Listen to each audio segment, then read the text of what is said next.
Assalamualaikum warahmatullahi wabarakatuh. Selamat pagi. Sebelum kita mengawali kegiatan kita pada pagi hari ini, marilah kita berdoa. Monggo untuk Pak Arif bisa membantu memimpin doa.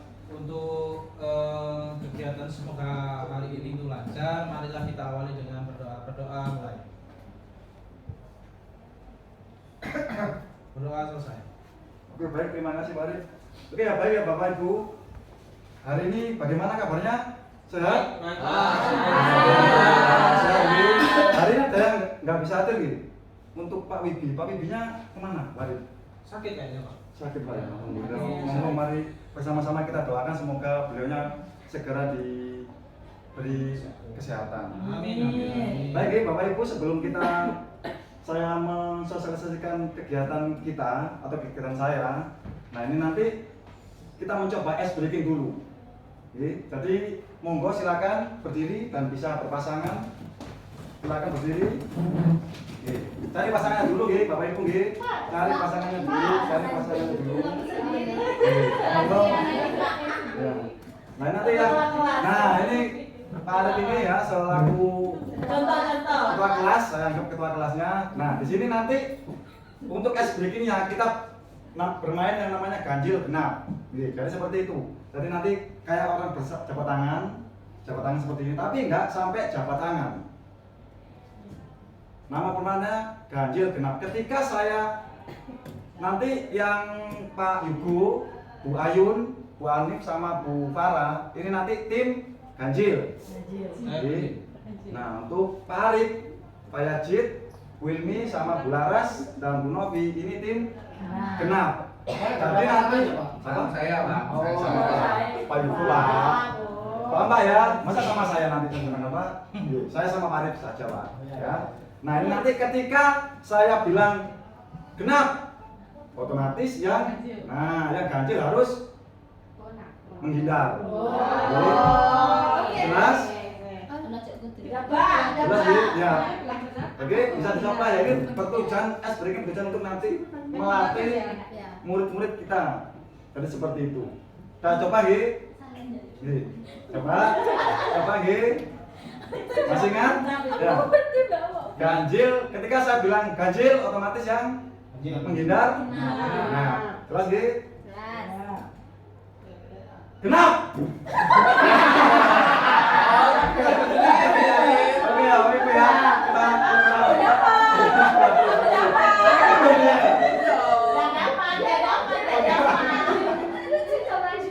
Oke ya. Oke ya. Nah, ini nanti kan sudah. Nah, kita alihkan ke angka. Kita alihkan ke angka. Ini melatih konsentrasi Bapak Ibu. Ada, ya masih tetap di ranah ganjil genap. Cuma hanya keluarnya ke angka. Oke. Ya, ingat saya Pak Arif apa tadi? Genap. Ganjil ya, Pak Yajid. Oke, siap. Bayun, bagaimana? Oke ya. Nah, ingat ya ganjil ya, Bayun ya. Ganjil ya. Pak, jadi yang disebut yang nangkap ya Pak? Ya, benar sekali Pak Yugo. Oke. Sebut ya nakal. Angka 10. Oke.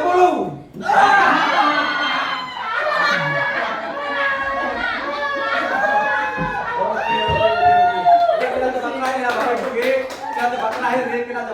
Kita coba terakhir. Baik, Ini tangan. 3 dikali. Siap, 3 dikali 5.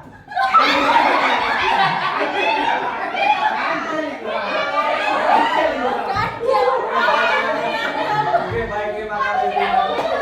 Oke,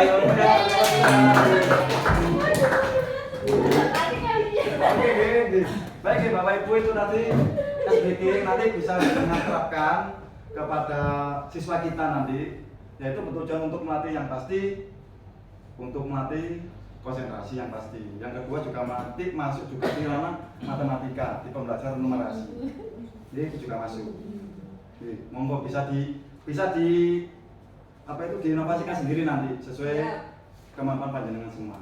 Oke, jadi langsung ya di sini saya akan mensosialisasikan ya kegiatan ini, kegiatan berbagai praktek baik menggerakkan komunitas belajar sekolah Siwoncoy, karena KBS kita atau komunitas belajar sekolah kita itu kan kita beri nama Siwoncoy sesuai kesepakatan kita. Nah, di sini nanti ya saya akan merancang pembelajaran pro PJOK berbasis proyek dengan sport education model atau disingkat SEM. Sebagai narasumber yaitu saya sendiri, Cahyo Aris Haryadi, ya, di instansi SMK Negeri 1 Wonorejo yang berjudul Permainan Tradisionalku Lombok Pedes. Nah, mungkin jenengan bertanya, apa Pak Lombok Pedes itu Pak? Nah, ini akan saya jelaskan. Nah, ini. Oke ya. Jadi di awal ini ya, di sini latar belakang Sport Education Model atau SEM adalah suatu pendekatan pembelajaran PJOK yang menawarkan pengalaman belajar yang lengkap dalam konsep kehidupan nyata bidang olahraga. SEM sendiri merupakan salah satu program yang berdampak positif pada murid dengan memberikan kesempatan murid untuk belajar mengeksplorasi berbagai peran dalam tim. Selain menjadi pemain, murid dapat mengambil peran lain tergantung aktivitasnya seperti menjadi pelatih, manajer peralatan, wasit, mencatat skor, bahkan bisa juga menjadi penonton. Nah, jadi seperti itu, kurang lebih SEM itu difokuskan untuk menjadi, kalau selama ini kan di kegiatan-kegiatan, mungkin di kegiatan besar, hari besar kayak Agustus, ya lomba-lomba itu kan kita selama ini kan memakai anggota OSIS, ya yang sudah ahli di bidangnya. Nah, kalau ini tujuan saya itu bukan hanya anggota OSIS, tapi juga seluruh kelas untuk bisa berperan di bidangnya masing-masing, yaitu tadi yang disampaikan di sini, yaitu bisa menjadi manajer, wasit, pencatat skor, bahkan bisa menjadi penonton atau supporter. Saya lanjut, serta memahami tanggung jawab sosial melalui berbagai peran sesuai dengan kemampuan atau minatnya, dan bisa menguatkan kepemimpinan murid atau student agency dengan memberikan ruang dan melibatkan murid dalam memberikan suara atau voice, pilihan, choice, dan kepemilikan ownership murid. Berikutnya, memberdayakan murid saat program sekolah direncanakan, dilaksanakan, dan evaluasi sehingga terwujudnya lingkungan yang menunggu kembangkan kepemimpinan murid. SEM yang akan dilaksanakan adalah dengan pertandingan permainan tradisionalku Lombok Pedes. Nah, ini mungkin jenengan tanya, apa Pak Lombok Pedes Pak? Nah, di sini Lombok Pedes sendiri saya artikan menjadi lomba bola tembak prestasi dengan sportif. Ya, intinya saya menjunjung tinggi sportivitas pada anak-anak atau peserta didik kita. Jadi seperti itu. Yaitu saya ambil antara kelas 10 ya, di SMK Negeri 1 Wonorejo. Semakin berkembangnya zaman dan semakin majunya teknologi, maka permainan tradisional telah hilang atau sudah tidak pernah dimainkan lagi pada masyarakat. Nah, jadi seperti itu Bapak Ibu. Karena sekarang kita sudah, hitungannya anak-anak zaman sekarang ini sudah dibutakan dengan IT. Anak-anak sudah hilang untuk kayak gerobak sodor, bola tembak. Anak-anak lebih condong ke gadget atau game yang bersifat IT, kayak misalkan Mobile Legends ataupun FF. Ya, ataupun ya itu maksud saya FF. Ya, Free Fire. Ya, jadi tujuan saya yaitu untuk mengembangkan kembali, merefresh kembali bahwasanya jangan sampai pemikiran anak-anak terkait dengan olahraga tradisional itu hilang. Itu alasan saya kenapa saya ambil olahraga tradisional. Jadi seperti itu. Dan menyajikan permainan tradisional Lombok Pedes serta memahami filosofi tradisi masyarakat sekitar terkait kekayaan dan kearifan lokal permainan tradisional anak Indonesia. Nah, yang seperti yang saya jawab tadi, yang saya sebutkan tadi, anak-anak sudah message sudah hilang. Untuk lomba tradisional ini mereka nggak akan paham. Mereka tuh saya buat mereka untuk flashback lagi tentang permainan atau olahraga tradisional. Next. Nah, capaian yang diharapkan dan langkahnya itu yang pertama, capaian dan tujuan. Melalui permainan tradisional, peserta didik mampu mengenal, menumbuhkan rasa bangga dan cinta budaya lokal dalam konteks permainan tradisional. Itu yang pertama. Yang kedua, melestarikan permainan tradisional. Berikutnya yang terakhir, kepemimpinan yang bertanggung jawab. Nah, itu untuk capaian dan tujuannya. Karena SEM sendiri langsung dipraktekkan oleh anak-anak. Itu sebagai tupoksi kita di kurikulum Merdeka ini. Karena kita atau Bapak Ibu Dewan Guru hanyalah sebagai fasilitator ya. Jadi biar anak-anak sendiri yang merefleksikan pembelajaran ini nanti. Kita hanya sebagai fasilitator. Berikutnya yaitu langkah-langkah. Yang pertama, diskusi dengan seluruh warga sekolah yang pasti, dan mensosialisasikan kepada peserta didik. Karena kembali lagi yang di awal tadi, ya, anak-anak masih condong ke dunia IT, masih belum mengenal yang namanya lomba tradisional, khususnya di bola tembak tadi. Nah, berikutnya latihan dan pengolahan sistem pertandingan. Berikutnya menganalisis pertandingan, menyelenggarakan permainan tradisional, serta yang terakhir pemilihan peran dalam tahap afiliasi. Nah, berikutnya untuk peran sendiri. Peran yaitu peserta didik yang menjadi panitia, peserta, pelatih, wasit, penonton, dan peran lainnya di dalam SEM itu. Nah, sesuai patokan kita di kurikulum Merdeka, kita sebagai guru itu hanya menjadi fasilitator. Nah, tapi tetap kita harus mendampingi putra-putri kita supaya mereka bisa memahami sesuai perannya masing-masing. Jadi seperti itu. Untuk lini masanya yaitu selama 1 semester.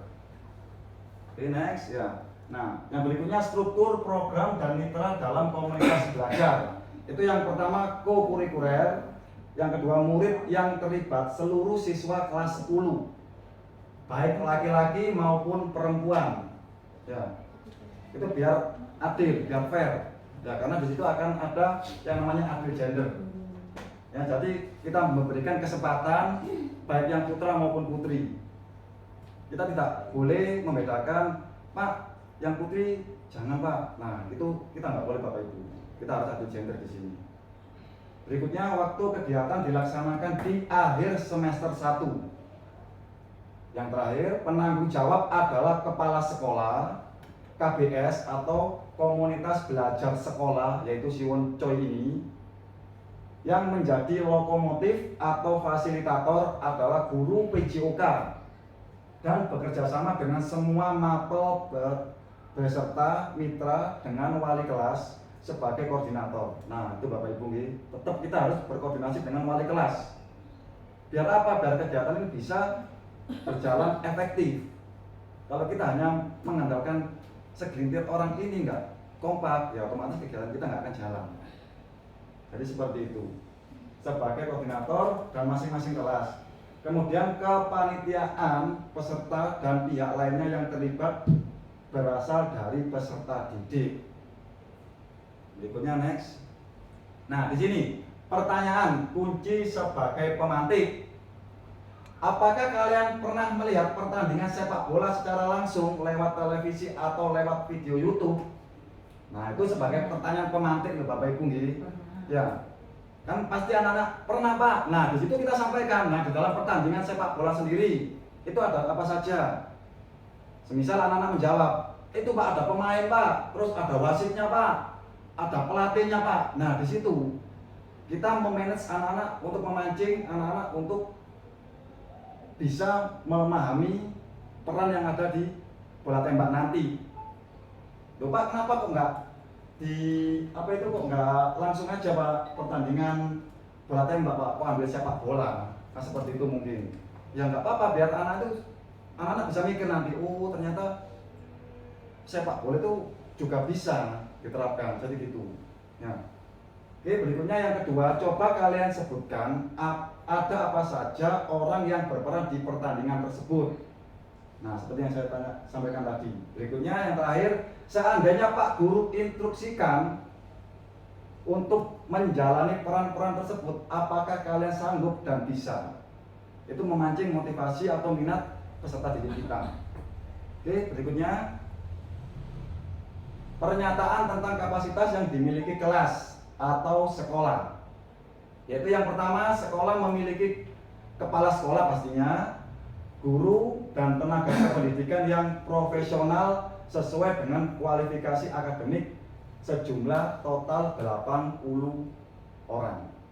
Yang kedua, peserta didik kelas 10 yang berjumlah 432 siswa. Masing-masing perwakilan kelas sesuai minat dan bakatnya untuk menjadi panitia, wasit, pelatih dan supporter. Berikutnya, sekolah memiliki halaman yang luas. Dan terakhir, sarana prasarana sekolah yang lengkap sebagai pendukung untuk melaksanakan pertandingan mulai dari scoring board dan peralatan lainnya. Berikutnya, rencana evaluasi. Nah, di sini untuk rencana evaluasi sendiri ada beberapa implementasi SEM atau Sport Education Model dalam pembelajaran. Masing-masing tahapan harus dievaluasi. Evaluasi keseluruhan akan dilakukan pada akhir tahapan, yaitu evaluasi dan refleksi. Penerapan SEM sendiri atau Sport Education Model dalam PJOK ada beberapa hal yang harus dievaluasi, yaitu yang pertama, tujuan pembelajaran yang pasti untuk meninjau ketercapaian tujuan pembelajaran dalam SEM atau Sport Education Model. Yang berikutnya, memberikan umpan balik dari murid tentang pengalaman dalam pembelajaran SEM dan mengumpulkan pendapat melalui refleksi. Nah, jadi seperti itu Bapak Ibu. Untuk umpan baliknya, ketika anak-anak sudah selesai melaksanakan tugasnya, kita tanya bagaimana perasaannya, senang apa tidak. Dan ketika nanti di kampung atau ketika Anda ditunjuk untuk menjadi ketua panitia di luar sekolah, kamu mampu apa tidak? Itu untuk membangkitkan motivasi peserta didik. Berikutnya untuk refleksi guru, refleksi terhadap perencanaan, pelaksanaan dan pengolahan SEM. Evaluasi kinerja tim, meninjau kolaborasi dan kinerja dalam SEM. Dan yang kelima, evaluasi penerapan fair play untuk meninjau penerapan konsep fair play dan sikap sportif. Berikutnya yang keenam, evaluasi manajemen kelas dan pengolahan waktu, efektivitas, keaktifan murid yang terlibat sesuai perannya. Jadi seperti itu Bapak Ibu. Ya, jadi tetap kita harus membantu anak-anak, mendampingi anak-anak bahwasanya kamu harus bisa berperan menjadi wasit. Ya, kita harus tetap mendorong anak-anak untuk memotivasi mereka. Jangan kita biarkan anak-anak tidak termotivasi seperti itu. Berikutnya, kemungkinan tantangan.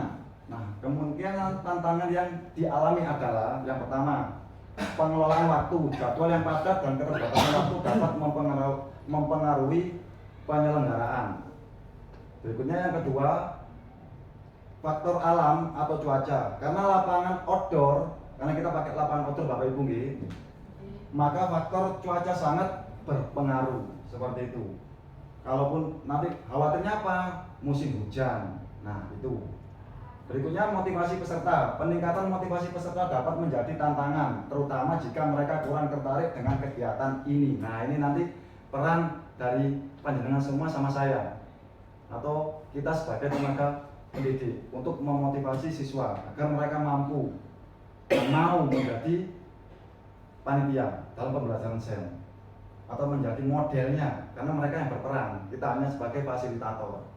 Oke, berikutnya untuk komunikasi mungkin juga bisa menjadi tantangan bagi kita dikarenakan terkadang peserta didik belum mengerti apa yang kita maksud. Jadi seperti itu. Jadi kita harus menstimulus peserta didik kita agar memahami apa yang kita kepengen, seperti itu. Dan yang kelima, keterlibatan orang tua. Ini sangat berpengaruh juga. Kurangnya dukungan atau keterlibatan orang tua dan komunitas dapat mempengaruhi motivasi dan dukungan dari peserta. Oleh karena itu mohon dari tim KBS Siwonco ini, marilah bersama-sama kita mensukseskan acara ini. Ya. tanpa panjenengan semua pasti juga saya nggak bisa apa-apa. Oke, berikutnya untuk solusi. Nah, solusinya dari tantangan kita yang pertama, penjadwalan yang efisien. Ya, yang pasti kan kita ambilnya di akhir semester 1, yaitu 1 minggu waktunya. Nah, jadi otomatis kita harus mengefisienkan waktu yang ada. Dan yang kedua, mencari ganti hari dan berpindah ke lapangan yang berumput atau tanah. Seperti itu. Bukan yang peleseran yang di tengah, kita bisa ngambil yang di belakang biar acara ini tetap berlangsung sesuai dengan jadwal yang kita tentukan. Seperti itu. Berikutnya, menggunakan pendekatan positif dan memberikan motivasi tambahan melalui pengakuan dan pujian. Nah, sesuai arahan tadi. Jadi Bapak Ibu, mohon nanti ketika ada siswa atau peserta didik kita nanti yang tidak termotivasi, monggo jenengan dampingi dan diberikan motivasi supaya mereka mau berperan. Berikutnya, komunikasi yang terbuka dan menggunakan bahasa atau tulisan yang mudah dipahami. Yang kelima, memberikan evaluasi yang membangun kepada peserta didik. Dan yang terakhir, mengadakan pertemuan dengan orang tua untuk menjelaskan tujuan program ini. Ya, jadi seperti itu. Jadi bukan hanya kita nanti Bapak Ibu, kita juga tetap mengundang orang tua, bahwasanya proyek kita ini nanti juga harus ada suplai atau support dari orang tua, seperti itu. Oke, selesai. Nah, mungkin itu hasil sosialisasi saya. Ya, monggo mungkin dari Bapak Ibu mungkin ada yang mau bertanya, silahkan. Ya. Bu Novi. Terima kasih Pak Cahyo. Begini yang saya tanyakan, Nggih. mengapa tidak mengambil kelas 11 dan 12 saja untuk proyek ini? Oh, nggih, baik. Kenapa? Monggo Bapak Ibu mungkin bisa membantu saya untuk menjawab. Tadi Bu Novi bertanya kepada saya, Pak, kenapa kok jenengan kok ambil kelas 10 saja? Kenapa kok nggak ambil kelas 11 dan kelas 12? Monggo mungkin Bapak Ibu ada yang mau membantu menjawab. Nggih, Pak Aris. Izin Pak Jaya untuk membantu menjawab pertanyaan dari Nggih. Bu Novi. Silakan. Saya selaku wali kelas 11, khususnya kelas 11 AKL, untuk kelas 11 itu sekarang itu menjalani pembekalan praktik. Jadi khawatirnya proyek ini itu nggak berjalan, nggak bisa maksimal gitu. Seperti itu sih. Mungkin kelas 11 itu Pak Aris. Ya, Mungkin ada perwakilan dari kelas 12 mungkin. Nggih. Bu Ayun. Proyek kelas 12 ya? Iya, monggo Bu Ayun silakan perwakilan dari wali kelas 12. Kelas 12 itu kan sekarang sudah mulai disibukkan dengan persiapan LSP dan UKK ya. Oh, nggih. Sama beberapa ada program magangnya dan lain sebagainya. Jadi kayaknya nggak efektif gitu loh Bruno. Iya. Jadi kayaknya pastinya memang kelas 10 aja magang. Mereka waktunya belum. Ya kira-kira gitu Pak. Iya, nggak apa-apa. Ya mungkin seperti itu Bu Novi. Kenapa mungkin langsung saya patok? Kenapa kok kelas 10? Ya kan itu tadi mungkin Bu Novi. Karena kelas 11 itu sesuai yang disampaikan Pak Ari tadi, mereka difokuskan atau dipersiapkan untuk prakerin atau PKL. Karena kita SMK gitu loh Bu. Kalau misalkan SMA mungkin nggak ada. Karena kita SMK, ya otomatis kelas 11 itu memang fokus untuk prakerin. Iya. Kalau untuk kelas 12 sudah disampaikan oleh Bu Ayu tadi, Bu Novi, bahwasanya siswa dan siswi kelas 12 itu mereka persiapan ujian. Dan yang saya tahu itu mungkin anak-anak sudah dipersiapkan untuk LSP dan UKK seperti itu. Iya, jadi monggo kesepakatan bersama Bapak Ibu, setuju apa tidak kalau misalkan untuk apa ini? Untuk proyek kita itu keseluruhan kita ambil dari kelas 10. Bagaimana Bapak Ibu, setuju nggih? Setuju. Setuju nggih? Oke, kalau setuju nggih. Alhamdulillah. Baik, mungkin itu yang bisa saya sampaikan. Ada pertanyaan lagi? Nggak ada nggih? Oke, kalau mereka nggak ada nggih, mungkin itu hasil sosialisasi dari saya. Ada kurang lebihnya saya mohon maaf. Saya akhiri. Wassalamualaikum warahmatullahi wabarakatuh. Waalaikumsalam warahmatullahi wabarakatuh.